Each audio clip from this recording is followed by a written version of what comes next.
अस्सलाम वालेकुम रहमतुल्लाह।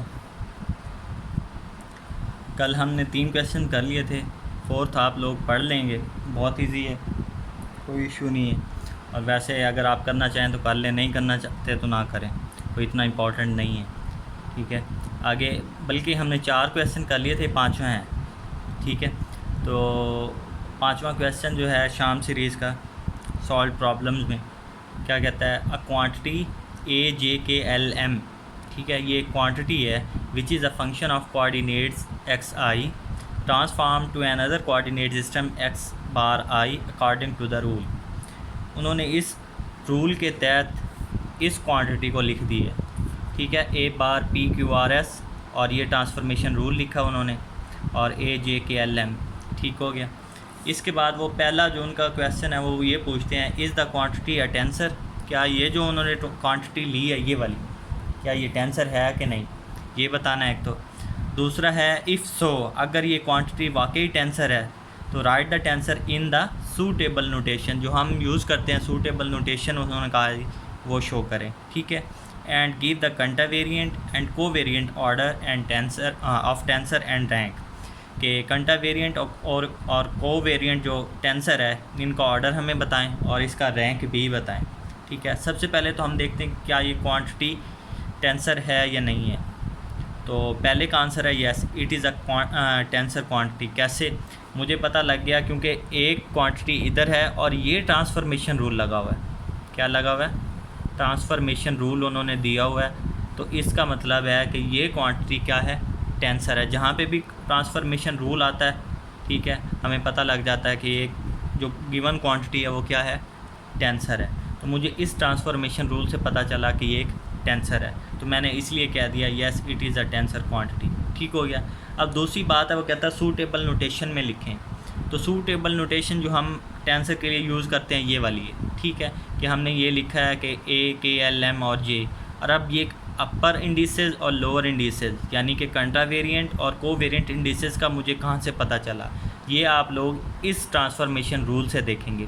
अब यहाँ पे देखें पी क्यू आर एस, ठीक है, और नीचे क्या दिया हुआ, आगे दिया हुआ है ट्रांसफॉर्मेशन रूल में पी क्यू आर एस। ठीक है, पी नीचे है, क्यू ऊपर है, आर ऊपर है, एस ऊपर है। ठीक है, लेकिन जो हमने नेक्स्ट लिखा है वो क्या है, करली एक्स जे, जे ऊपर है, के नीचे है, एल नीचे है, एम नीचे है। तो इधर क्या होगा, इधर होगा के एल एम ऊपर होगा और जे नीचे होगा। और यही हम करते आ रहे हैं, जो इंडिसेस नीचे होते हैं वो आगे हम ऊपर लिखते हैं, जो ऊपर होते हैं वो नीचे लिखते हैं, ताकि कंडक्शन हो सके।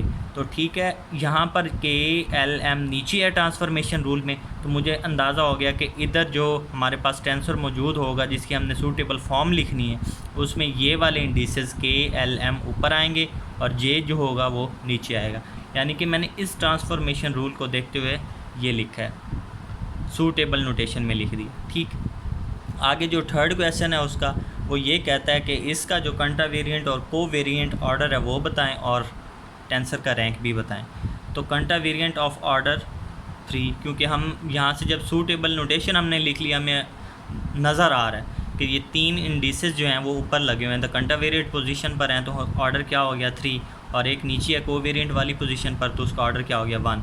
और रैंक क्या होता है, जितने भी इंडिसेस होते हैं उनको ऐड कर देते हैं, यानी कि 1 2 3 और 4, कंट्रा वेरिएंट के 3, को का 1, 3 + 1 इक्वल हो गया 4। ये उसका रैंक भी हमने बता दिया। Question number 5 complete. 6 हमने करना नहीं है, तो आगे 7th है वो करेंगे, लेकिन उससे पहले मैंने आप लोगों को कहा था हम क्वोशिएंट रूल करेंगे। क्वोशिएंट लॉ क्या होता है वो आज हम कर लेते हैं, उसके बाद फिर आगे चलेंगे। ठीक है, तो क्वोशिएंट लॉ की हमने स्टेटमेंट की थी। स्टेटमेंट हमें क्या कहती है, स्टेटमेंट कहती है एन एंटिटी और क्वांटिटी, कोई भी क्वांटिटी ऐसी whose inner product with an arbitrary tensor is a tensor. कि आप कोई एक क्वांटिटी लें, उसका प्रोडक्ट लें, इनर प्रोडक्ट लें, किसके साथ, टेंसर के साथ, और आपको रिज़ल्ट मिले टेंसर, तो हम इस वजह से उस क्वांटिटी को भी कहेंगे कि वो भी एक टेंसर है। ठीक है, तो क्वांटिटी क्या है ये देख लेते हैं। ठीक है, तो लेट ए आई जे के, ये हमने एक क्वांटिटी ले ली, be the given entity in coordinate system x i. एक एक्स आई सिस्टम में हमने क्या लिया, एक क्वांटिटी ले ली ए आई जे के। अभी हमें इसका अंदाज़ा नहीं है कि ये टेंसर है या नहीं है। जैसे अभी पिछले क्वेश्चन में हमने देखा कि जब उसका ट्रांसफॉर्मेशन रूल लिखा गया फिर हमें अंदाज़ा हुआ कि वाकई ये टेंसर है। तो ये भी एक क्वांटिटी, अभी हमें इसका अंदाज़ा नहीं है ये टेंसर है या नहीं है, ठीक है। And B I J L B an arbitrary tensor whose inner product with this quantity is a tensor C L K, ठीक है। मैंने एक टेंसर ले लिया आर्बिट्रेरी और एक ऐसी क्वांटिटी ले ली, इन दो का इनर प्रोडक्ट लिया है, ठीक है। ए आई जे के बी आई जे एल। तो हमारा जो इनर प्रोडक्ट होता है वो बेस भी कंट्रैक्शन पे करता है, तो आई जे से कंटैक्ट हो जाएगा तो पीछे एल के बच जाएगा, वो मैंने लिख लिया है इनर प्रोडक्ट की वजह से। Equation number 1। अब हमें शो सिर्फ ये करना है कि ये जो क्वांटिटी हमने ली है आया ये टेंसर है या नहीं है। तो ये हमें कैसे पता चलेगा, ये जब हम इसका ट्रांसफॉर्मेशन रूल बना लेंगे ना, ट्रांसफॉर्मेशन लॉ लिख लेंगे, तो फिर हमें अंदाज़ा हो जाएगा कि ये क्वांटिटी भी टेंसर है। We have to show that A i j k is a tensor, ठीक है। Suppose in the coordinate system x bar i, हम कहते हैं कि ये वाली जो quantity x bar i system में या कोऑर्डिनेट सिस्टम में ये जो क्वांटिटी है वो टेंसर है। कैसे है देख लेते हैं। 1 इज़ ट्रांसफॉर्म टू, अगर हम इस पूरी इक्वेशन को ट्रांसफॉर्म करें किस में, x bar I coordinate system में, तो कैसे करेंगे, ए बार लगा देंगे, बी बार लगा देंगे, सी बार लगा दें। क्यों? क्योंकि हम x bar I coordinate system में चले गए हैं, ठीक है। तो हमने बार लगा दिया सिंपली। ये आपकी इक्वेशन नंबर 2 बन गई। By transformation law of tensors we have, अब हम इसका हमें पता ये टेंसर है और इसका हमें पता ये टेंसर है, इसका अभी भी नहीं पता। तो हमने इन दो के ट्रांसफॉर्मेशन लॉज लिखने हैं। कैसे लिखेंगे, पी क्यू एम का लिखा, ये आपको आता है, इसमें कोई परेशानी वाली बात नहीं है। ये आपने इसका ट्रांसफॉर्मेशन रूल लिख दिया, ठीक है। अब आगे है दूसरी वैल्यू आपके पास सी एम आर वाली, उसका भी आप लोगों ने ट्रांसफॉर्मेशन रूल लिख दिया, उसको इक्वेशन नंबर 3 कह दिया, इसको इक्वेशन नंबर हमने क्या कहा है 4 कह दिया, ठीक हो गया। यहाँ तक आगे चलें। यूजिंग 3 and 4 in 2, अब ये इक्वेशन नंबर 4 और जो पीछे हमने इक्वेशन नंबर ये 3 निकाली है, इन दोनों को इक्वेशन नंबर 2 में यूज़ करना है, यानी कि इसकी वैल्यू पुट करनी है और इसकी वैल्यू यहाँ पर पुट करनी है, ठीक है। तो हम इनकी वैल्यूज़ पुट कर देते हैं। ये मैंने बी से इक्वेशन नंबर 3 से वैल्यू इसकी पुट कर दी और ये इक्वेशन नंबर 4 से इसकी वैल्यू पुट कर दी। यहाँ तक क्लियर है, इजी है बिल्कुल, ठीक है। आगे मैंने क्या किया, ये एज इट इज़ लिख दिया लेफ़्ट हैंड साइड, देखें ये एज इट इज़ लिखी हुई है इक्वल। अब ये जो सी एल के है ये आपने इसकी वैल्यू आपने पुट करनी है कहाँ से, इक्वेशन नंबर 1 से आपने लिखी होगी इक्वेशन नंबर 1 में। ये देखें सी एल के ये वाली वैल्यू है इसकी, ए आई जे के बी आई जे एल, ठीक है। ये वाली वैल्यू इसकी यहाँ से उठाएं और यहाँ पर पुट कर दें। बस ये हमने क्या किया है, सिंपली उसकी वैल्यू सी एल के की वैल्यू उठा के यहाँ पे पुट कर दी। Left hand side as it is, right hand side में थोड़ी सी चेंज कि सी एल के की वैल्यू उठा के हमने यहाँ पे पुट कर दी। अब क्या करें कि अब यहाँ पे देखें, यहाँ पे है एल एम मौजूद है, इधर भी क्या है एल एम मौजूद है। तो आप इस पूरी क्वांटिटी को लेफ़्ट हैंड साइड पे ले जाएं। जब हम इसको पूरी क्वांटिटी को उठा के लेफ़्ट हैंड साइड पे ले जाएंगे तो यहाँ पे आ जाएगा माइनस, ठीक हो गया। और ये करली एक्स एल है और करली एक्स बार एम है, इधर भी करली एक्स एल है और करली एक्स बार एम है। तो ये मैंने ले लिया कॉमन, ये कॉमन निकाल लिया, पीछे ये वाली वैल्यू आई, ठीक है, और ये वाली वैल्यू आई, ये वाली वैल्यू आई। बी आई जे एल है, बी आई जे एल है, इसको भी मैंने कॉमन ले लिया यहाँ पर, कोई इशू नहीं है। एक ये कॉमन निकाला यहाँ पर, एक ये कॉमन निकाला यहाँ पर, ठीक हो गया। ये कॉमन यहाँ पर, ये कॉमन यहाँ पर, बाकी जितनी भी वैल्यूज़ हैं वो मैंने अरेंज करके यहाँ पे लिख दी हैं जैसे आती थी तरतीब के साथ। ये हमारी इक्वेशन नंबर 5 है। अब क्या करना हमने, अब हमने मल्टीप्लाई करना है इक्वेशन नंबर 5 को बाई करली एक्स बार एम और करली एक्स एन वी है। इस पूरी इक्वेशन को हमने मल्टीप्लाई कर दिया। जब आपने मल्टीप्लाई किया तो यहाँ अंदर तो कहीं पे भी एन या एम नहीं है, तो यहाँ पहले ही मौजूद है ना एल एम, तो एम ऊपर आया, ये एम नीचे, एम से कांटेक्ट हो गया, पीछे क्रोनेकर डेल्टा की डेफिनेशन बन गई, curly x L over curly x N, तो ये बन जाएगा डेल्टा एल एन। क्लियर है कि यहाँ पर जब आपने इस वाली वैल्यू को आपने इस पूरी टर्म के साथ मल्टीप्लाई किया, जब आप इसको इससे मल्टीप्लाई करेंगे तो m से कंटेक्ट हो जाएगा, l n बच जाएगा, तो क्रोनेकर डेल्टा की डेफिनेशन बन जाएगी, l n बन जाएगा। क्लियर है? ठीक हो गया, ये यहाँ पे आ गया। अब हमने क्या करना है, अब हमने करना है कि ये अगर सेम है तो आंसर क्या होता है, 1 होता है। बाई क्रोनेकर डेल्टा की डेफिनेशन अगर हम यूज़ करें, जहाँ पे हमने कहा था P इक्वल Q हो तो 1 होता है, P इक्वल ना हो Q के तो आंसर इज़ 0। अब हमने क्या करना है, इस L को N बनाना है, इस L को N बनाना है। क्यों? क्योंकि मुझे नज़र आ रहा है यहाँ पे भी L मौजूद है, इधर भी मौजूद है, डमी इंडेक्स के तौर पे यूज़ कर सकते हैं।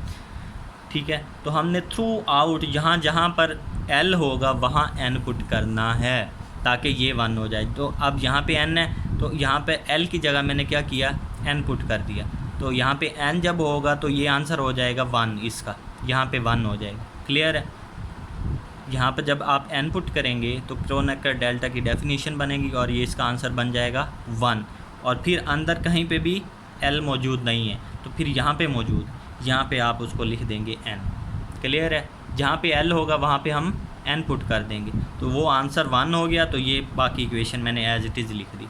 अब ये हमारे पास दो चीज़ों का प्रोडक्ट आ गया, एक तो ये है ब्रैकेट के अंदर एक हमारे पास वैल्यू है और एक ये बाहर है, टेंसर है जो BIJN है। हमने इन दोनों का प्रोडक्ट लेना है। क्या करना है, प्रोडक्ट इक्वल आ गया हमारा 0 के, और प्रोडक्ट जब 0 के इक्वल आ जाता है तो फिर क्या होता है, इन दो में से कोई एक चीज़ 0 होती है, ये दोनों ही 0 होते हैं, तब हमारा आंसर क्या होता है, 0 होता है। अब यहाँ पे ये जो BIJN है ये क्या है, टेंसर है। ठीक है ना, ये एक टेंसर है तो टेंसर तो 0 हो नहीं सकता। ठीक है, जब ये 0 नहीं हो सकता तो फिर ये जो वैल्यू है ये फिर 0 हो जाएगी। क्लियर है? ये मैंने आगे लिखा भी है।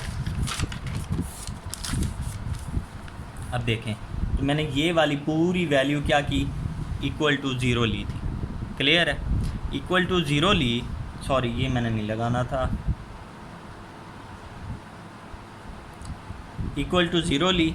लेने के बाद वो जो माइनस वाली वैल्यू तो उसको उठा के राइट हैंड साइड पे ले आए। देखें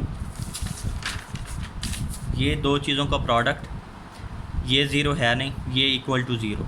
फिर क्या हुआ, ये वाली जो वैल्यू है माइनस वाली पूरी वैल्यू, इसको उठाया और राइट हैंड साइड पे ले आए। क्या किया, इसको उठाया और राइट हैंड साइड पे ले आए, तो हमारे पास जो इक्वेशन बनी वो ये है, ये वाली।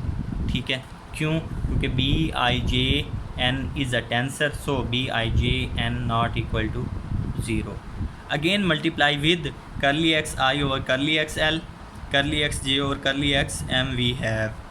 ठीक है, जब हम इस टर्म को या इस वैल्यू को मल्टीप्लाई करेंगे बोथ साइड इस पूरी इक्वेशन के साथ तो हमारे पास रिज़ल्ट क्या बनेगा। अब देखें यहाँ पे है आपके पास करली x bar P over curly x I, करली x bar Q over curly x J, इधर है करली x I over curly x bar L, I से कंटेक्ट, ऐसे ही है करली x I से कंटेक्ट हो गया, पीछे क्या बचा, करली x बार P ओवर करली x बार L, जो कि क्रोनेकर डेल्टा की डेफिनेशन बनेगी डेल्टा PL। क्लियर? दूसरे पे आ जाएं, करली x bar Q over curly x J, और इधर हमारे पास मौजूद है करली x J over curly x bar M, करली x J और करली x J। क्लियर? कंटेक्ट ख़त्म। तो फिर हमारे पास क्या बच गया, curly x bar Q over curly x bar M, तो ये डेफिनेशन बन गई क्रोनेकर डेल्टा की, delta QM।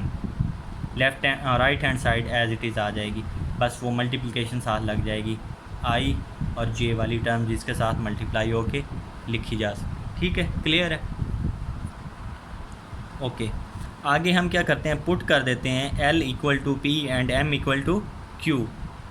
L equal to P and M equal to Q, किस लिए? क्योंकि मुझे यहाँ पे नज़र आ रहा है नीचे L M R है, इधर R तो मौजूद है और P Q है, लेकिन मैंने यहाँ पे क्या करना है, L और M को लाना है किसी भी तरीके से। अगर यहाँ पे ले आए L और M को तो हमारा जो कोशेंट लॉ है वो प्रूफ हो जाएगा। तो इसलिए मैंने पुट किया यहाँ पर L की जगह, P की जगह L और Q की जगह M पुट कर दी।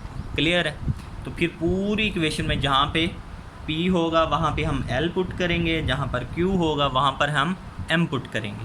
तो यही किया, P की जगह मैंने L पुट कर दिया, Q की जगह मैंने M पुट कर दिया। जब यहाँ पे पुट किया 1, इसका भी आंसर 1 इक्वल हो जाएगा curly x i over curly x l, curly x j over curly x m, curly x k over curly x bar i r A i j k as it is. ठीक हो गया। Which is the law of transformation of a tensor A i j k, और ये हम करते हुए आ रहे हैं। ठीक है, क्योंकि हमें पता है जब एक क्वांटिटी ये है, कोऑर्डिनेट सिस्टम क्या है एक्स आई, और एक क्वांटिटी हमारे पास ये है, कोऑर्डिनेट सिस्टम क्या है एक्स बार आई। क्लियर है, दो कोऑर्डिनेट सिस्टम और इनके दरमियान ट्रांसफॉर्मेशन रूल। अब मुझे अंदाज़ा हो गया कि ये जो हमने चीज़ें ली हुई हैं ये हमारा टेंसर है, which is the law of transformation of a tensor A i j k. और यही हम देख रहे थे कि ये जो क्वांटिटी है आया ये टेंसर है या नहीं है। इसका हमने इनर प्रोडक्ट लिया था किसके साथ, बी आई जे एल या के या एन जो भी था, उसके साथ हमने क्या किया था, इनर प्रोडक्ट लिया था इस क्वांटिटी का, और फिर हमने कहा था कि हमने इसको प्रूफ करना है कि ये टेंसर है या नहीं है, और हमने प्रूफ कर लिया कि ये टेंसर है। इससे हमें ये अंदाज़ा हुआ कि जब भी दो चीज़ों की मल्टीप्लिकेशन और रिज़ल्ट हमें टेंसर मिले तो हमें यकीन होना चाहिए कि वो दोनों चीज़ें जो मल्टीप्लाई हो रही हैं वो क्या हैं, टेंसर ही हैं। यानी कि आप किसी और चीज़ से मल्टीप्लाई करके रिज़ल्ट आप टेंसर नहीं ले सकते, टेंसर आपस में मल्टीप्लाई होंगे तभी आपको रिज़ल्ट टेंसर मिलेगा। ठीक है, अल्लाह हाफ़िज़।